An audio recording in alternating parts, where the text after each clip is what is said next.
Frog hip rocking is going to really help open up your hips, get some stretch through your groin and inner thighs, and we're gonna be working some external rotation through our ankles. So, a couple ways to set up for this. First on hands, and then you're gonna see how far you can get those knees out. You don't wanna be on your kneecap, you wanna be on the inner thigh. So try to really get into that groin stretch here.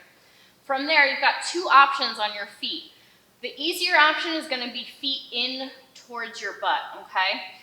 But if we really wanna get into that hip, we wanna line up that ankle with the knee and have those toes pointing out. So once you've got that set on both sides, we're gonna try it from the hands.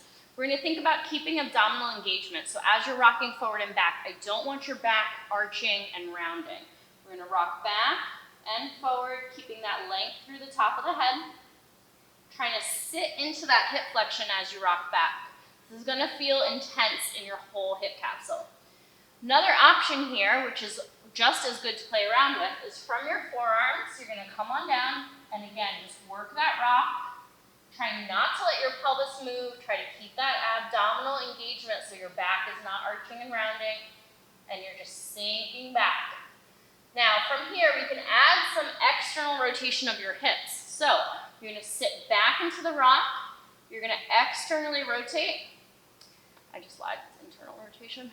Try it again. No, okay. Just start from the edge. Yeah. From here, we're gonna add some internal rotation. So you're still gonna rock back into your hip flexion.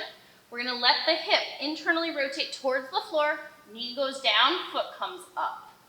I'm gonna slightly shift my body towards the opposite arm, and then I'm gonna sit back into my hip flexion.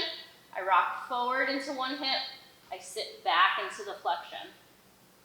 Rock forward, sink back, rock forward, sink back.